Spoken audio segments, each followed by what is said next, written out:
Friends, आज हम लोग पढ़ रहे हैं घटना चक्र बायोलॉजी। बैक्टीरिया हमारा चल रहा है चैप्टर, और आपका जो सेट है वो आपका हो गया है 13। हर सेट में हम लोग 10 क्वेश्चन करते हैं, तो आज हम कर रहे हैं सेट 13। 31 आपका क्वेश्चन है बॉटुलिज्म है। ठीक है, बॉटुलिज्म परजीवी जीवाणु द्वारा उत्पन्न जंतुओं का एक रोग है। परजीवी जीवाणु द्वारा उत्पन्न पौधों का रोग है। क्लॉस्ट्रीडियम नामक मृतोपजीवी जीवाणु द्वारा उत्पन्न भोजन विषाक्तता है, या विषाणु द्वारा उत्पन्न पौधों का रोग है। Botulism is a disease of animals caused by parasitic bacteria. ठीक है, तो देखिए ये गलत है। फिर है a disease of plant, plant की डिसीज है कॉज्ड बाय पैरासिटिक बैक्टीरिया, ये भी गलत है।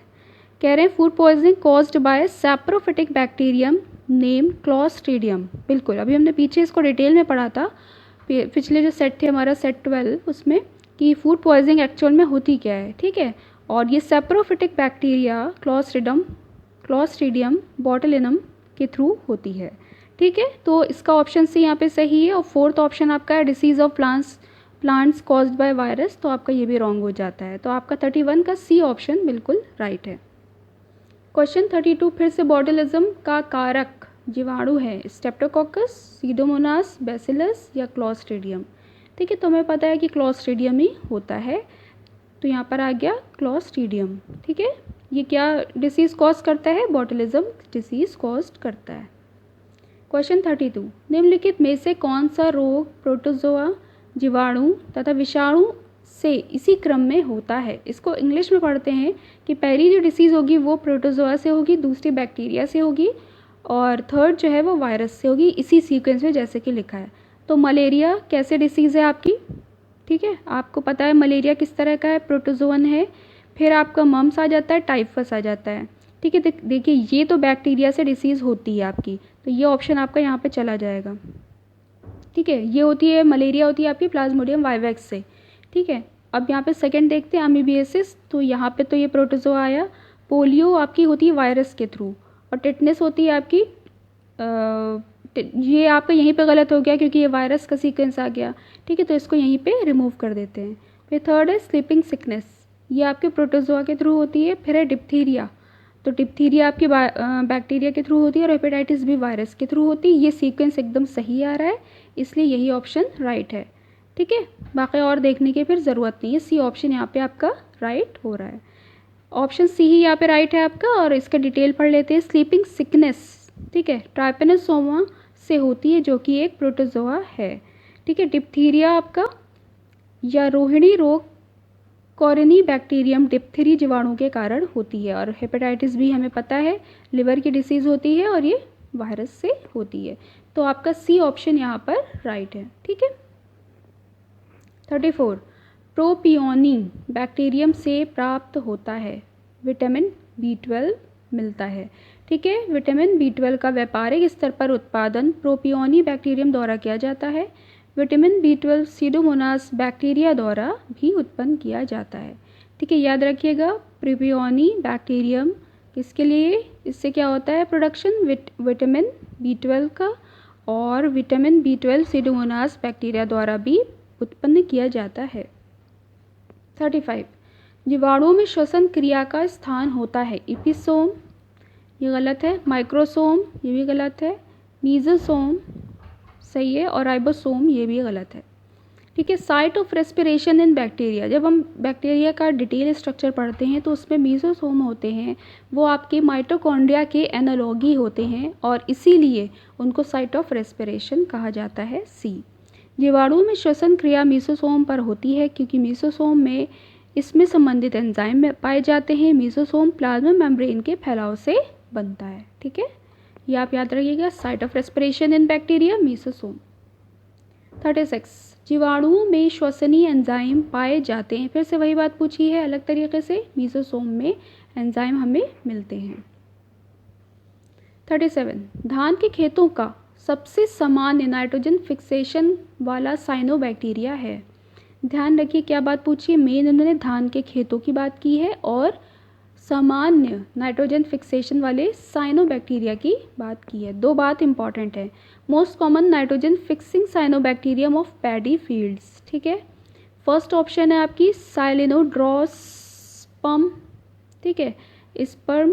फिर है आपका ओलोसाइरा, फिर आपका है ऑसिलेटोरिया, फिर आपका है नोस्टॉक, ठीक है। तो यहाँ पे क्योंकि धान के खेतों की बात हो रही है इसलिए इसके लिए सही है ऑप्शन बी, यानी कि ओलोसाइरा धान के खेतों का सबसे सामान्य तथा सक्रिय नाइट्रोजन फिक्सिंग बैक्टीरिया यानी कि साइनोबैक्टीरिया है।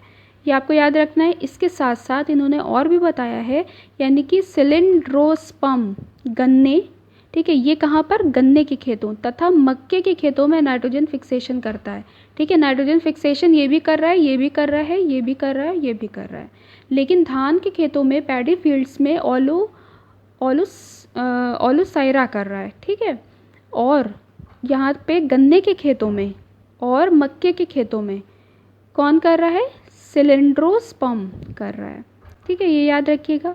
और फिर नोस्टॉक क्या कर रहा है, नोस्टॉक भी यहाँ पे बता रहे हैं कि नोस्टॉक भी सहजीवी रूप से एंथोसिरोस की जड़ों में नाइट्रोजन फिक्सेशन या स्थिरीकरण करता है, ठीक है। यानी कि नोस्टॉक कहाँ कर रहा है, आपकी एंथोसिरोस की जड़ों में यानी कि रूट्स में, ठीक है। और ये कैसा होता है, सहजीवी रूप से एंथोसिरोस की जड़ों में नाइट्रोजन फिक्सेशन करता है, सिम्बायोटिक है, ठीक है। उसके बाद यहाँ पे बता रहे हैं ऑसिलेटोरिया भी कुछ परिस्थितियों में नाइट्रोजन फिक्सेशन में सहायक होता है, ठीक है। ये सारे नाइट्रोजन फिक्सिंग बैक्टीरिया हैं, लेकिन ये कर रहा है गन्ने में, मक्के के खेतों में, ये कर रहा है धान के खेतों में, ये कर रहा है एंथोसिरोस की जड़ों में सिम्बायोटिक फॉर्म में, और ऑसिलेटोरिया भी कुछ परिस्थितियों में नाइट्रोजन फिक्सेशन करता है, ठीक है। 38 क्राउन गॉल रोग, यानी कि क्राउन गॉल की बात कर रहे हैं, रोग का कारक है। Crown gall diseases caused by Mycobacterium, Agrobacterium, Erwinia, none of these, ठीक है। तो यहाँ पे बी ऑप्शन आपका सही होता है, एग्रोबैक्टीरियम। पौधों में क्राउन गॉल नामक रोग एग्रोबैक्टीरियम ट्यूमिफेसियंस नामक बैक्टीरिया द्वारा उत्पन्न होता है, ठीक है। क्राउन गॉल एग्रोबैक्टीरियम ट्यूमिफेसियंस याद रखिएगा। 39 कोढ़ का कारक है, causative agent of leprosy is, ठीक है। इसमें मैं डी ऑप्शन दिख रहा है डायरेक्ट, माइक्रोबैक्टीरियम लेप्रे, ठीक है। इसी के थ्रू, लेप्रे के थ्रू होती है, माइकोबैक्टीरियम लेप्रे। कोढ़ जीवाणु द्वारा उत्पन्न एक रोग, ये माइक्रोबैक्टीरियम लेप्रे द्वारा उत्पन्न होता है, ठीक है। Causative agent of leprosy is Mycobacterium leprae. 40 PPLO, ध्यान रखिएगा, इंपॉर्टेंट है। PPLO इज एन, क्या है, यूकैरियोटिक सेल है, ठीक है, नहीं, यूकैरियोटिक सेल नहीं है। प्रोकैरियोटिक सेल है, नर्व सेल है नहीं, प्लांट सेल है नहीं। PPLO माइकोप्लाज्मा को ही कहते हैं, जो कि एक तरह की कैसी सेल है, प्रोकैरियोटिक सेल है, जिसमें एक जीवाणु के समकक्ष माना जाता है, ठीक है।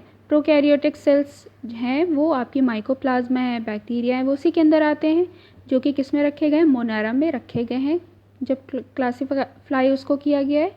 सबसे छोटी ज्ञात कोशिका होती है, ये सबसे छोटी ज्ञात कोशिका होती है, इसमें कोशिका भित्ति नहीं होती है, सेल वॉल एब्सेंट होती है। माइकोप्लाज्मा या PPLO में सेल वॉल एब्सेंट होती है। ये एक प्रोकैरियोट है। इससे व्हिटेकर ने किस उसमें रखा था जब डिवाइड किया था, Monera, protista, fungi, Animalia, Plantae Animalia, तो इनको रखा था मोनेरा में। याद रखिएगा, बैक्टीरिया और माइकोप्लाज्मा या PPLO माइकोप्लाज्मा ही है। यहाँ पे आपके 40 क्वेश्चंस ख़त्म होते हैं। नेक्स्ट सेट में नेक्स्ट 10 क्वेश्चन के साथ हम मिलते हैं। Thank you so much.